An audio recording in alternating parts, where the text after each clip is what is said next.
ಬೆಂಗಳೂರು ಉತ್ತರ ತಾಲೂಕು ದಾಸನಾಪುರ ಹೋಬಳಿ ಹಲವಾರು ಗ್ರಾಮಗಳಲ್ಲಿ ಶಾಲಾ ಕಟ್ಟಡ ಉದ್ಘಾಟನೆ, ರಸ್ತೆ ಮತ್ತು ಚರಂಡಿ ಹಾಗೂ ಸೇತುವೆ ಅಭಿವೃದ್ಧಿಗಳ ಕಾಮಗಾರಿಗಳಿಗೆ ಗುದ್ದಲಿ ಪೂಜೆ ನೆರವೇರಿಸಿದರು. ಇಂದು ಹಮ್ಮಿಕೊಂಡಿದ್ದ ಕಾರ್ಯಕ್ರಮದಲ್ಲಿ ಆಲೂರು ಗ್ರಾಮದಲ್ಲಿ ಸೇತುವೆ ಕಾಮಗಾರಿ, ಕಾಚೋಹಳ್ಳಿ ಗ್ರಾಮದಲ್ಲಿ ವಿದ್ಯುತ್ ದೀಪ ಮತ್ತು ರಸ್ತೆ ಚರಂಡಿ ಕಾಮಗಾರಿ, ಮಾಚೋಹಳ್ಳಿಯಲ್ಲಿ ರಸ್ತೆ ಕಾಮಗಾರಿ ಹಾಗೂ ಶಾಲಾ ಕಟ್ಟಡ ಉದ್ಘಾಟನೆ, ನಂತರ ಬೆಟ್ಟಹಳ್ಳಿಯಲ್ಲಿ ಬೀದಿ ದೀಪ ಮತ್ತು ರಸ್ತೆ ಅಭಿವೃದ್ಧಿ ಕಾಮಗಾರಿಗೆ ನೆರವೇರಿಸಿದರು.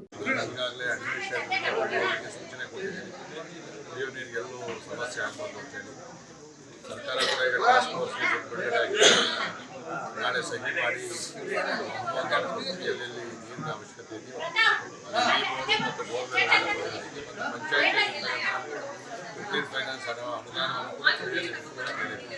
ಯಾಕಂದರೆ ಯಾವತ್ತೂ ಕಂಡು ಬಿಸಿಲು ಬೆಂಗಳೂರು ಇನ್ನು ಮಳೆ ಬರೋವರೆಗೂ ಕೂಡ ನೀರಿನ ಸಮಸ್ಯೆ ಇರ್ತದೆ.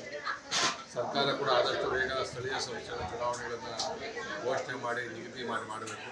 ಈಗಾಗಲೇ 5-6 ವರ್ಷ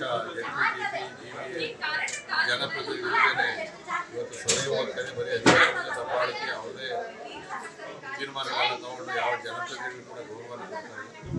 ಸರ್ಕಾರ ಕೂಡ ಹಿಂಜರಿತಾ ಇದೆ, ಯಾಕಂದರೆ ಚುನಾವಣೆಗಳು ಸೋಲ್ತಿದೆ ಅಂತೇಳಿ. ಇವತ್ತು ನಾವಲ್ಲಿ ಭ್ರಷ್ಟಾಚಾರ, ಅಧಿಕಾರದ ಜಗಳ, ಮುಖ್ಯಮಂತ್ರಿ ಯಾರಾಗಬೇಕು ಅಂತಕ್ಕಂಥದ್ದು ಮತ್ತು ಇವತ್ತು ಯಾವುದೇ ಅಭಿವೃದ್ಧಿ ಕೆಲಸಗಳು ಕೂಡ ಅನುದಾನವನ್ನು ಸರಿಯಾಗಿ ಎಲ್ಲರೂ ಕೂಡ ಕೊಡ್ತಾ ಇದ್ದಾರೆ ಅಂತ ಜನ ಕೂಡ ಆಕ್ರೋಶಗೊಂಡಿದ್ದಾರೆ. ಬರೀ ಅವ್ರ ಗ್ಯಾರಂಟಿಗಳನ್ನು ಹೇಳ್ಕೊಂಡು ಉಪಚುನಾವಣೆಯಲ್ಲಿ ಗೆದ್ದಿವೆ ಅಂತ ಹೇಳ್ತಾ ಇದ್ದಾರೆ. ಇದರ ಮುಂದೆ ಆದ ದೊಡ್ಡ ಪರಿಣಾಮ ನಾವು ಮುಂದಿನ ಚುನಾವಣೆಯಲ್ಲಿ ಸ್ಥಳೀಯ ಚುನಾವಣೆ ಗೊತ್ತಾಗ್ತದೆ ಅಂತಾರೆ ಅವ್ರು ಚುನಾವಣೆಯನ್ನು ಮಾಡ್ತಾರೆ.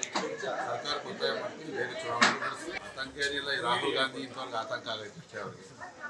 ಯಾಕಂದರೆ ಕೋವಿಡ್ ಸಂದರ್ಭದಲ್ಲಿ ವ್ಯಾಕ್ಸಿನೇಷನ್ ಕೂಡ ತಗೋಬೇಡಿ ಅಂತ ಹೇಳಿದ್ರು, ಏನು ಹೇಳಿದ್ರು ವಿರುದ್ಧವಾಗಿ ಮಾತಾಡ್ತಾರೆ. ಮೋದಿಯವರು ಹೇಳಿರ್ತಕ್ಕಂಥದ್ದು ಮುಂದೆ ಆ ಥರ ಪರಿಸ್ಥಿತಿ ಬರೋದನ್ನು ಊಹೆ ಮಾಡಿ ಹೇಳಿದ್ದಾರೆ. ಮಧ್ಯದಲ್ಲಿ ಯುದ್ಧ ನಿಂತು ಹೋಯಿತು ಅಂತಂದರೆ ಶೀಘ್ರದಲ್ಲಿ ಪರಿಹಾರ ಕೂಡ ಆಗ್ತದೆ.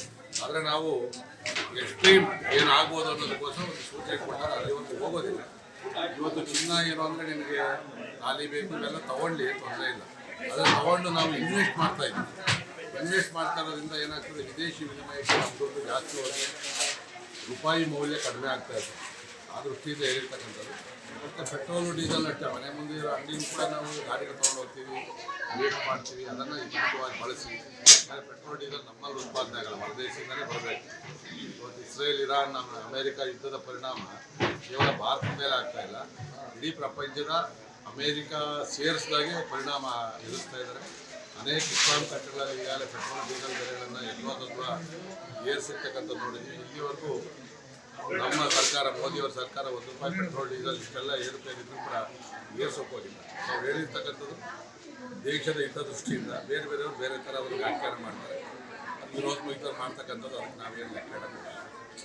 ಈ ಗುದ್ದಲಿ ಪೂಜೆಯಲ್ಲಿ ಶಾಸಕರಾದ ಎಸ್.ಆರ್. ವಿಶ್ವನಾಥ್, ಆಲೂರು ಗ್ರಾಮ ಪಂಚಾಯಿತಿ ಅಧ್ಯಕ್ಷರಾದ ಪುಷ್ಪಾ ಮಂಜುನಾಥ್, ಸದಸ್ಯರಾದ ತಮ್ಮೇನಹಳ್ಳಿ ಜಯರಾಮ್, ಕಿತ್ತನಹಳ್ಳಿ ಗ್ರಾಮ ಪಂಚಾಯಿತಿ ಮಾಜಿ ಅಧ್ಯಕ್ಷರಾದ ಬೆಟ್ಟಹಳ್ಳಿ ಕಿರಣ್, ಮಾಜಿ ಉಪಾಧ್ಯಕ್ಷರಾದ ಬೆಟ್ಟಹಳ್ಳಿ ಕುಮಾರ್, ಮುಖಂಡರಾದ ನರಸೇಗೌಡ, ರವಿಗೌಡ್ರು ಇನ್ನು ಮುಂತಾದ ಮುಖಂಡರುಗಳು ಉಪಸ್ಥಿತರಿದ್ದರು. ವರದಿ ಹನುಮಂತರಾಜು, ಯಲಹಂಕ. ಮೆಂಡು ನ್ಯೂಸ್ ನೆಟ್ವರ್ಕ್, ಸತ್ಯದ ಕನ್ನಡಿ.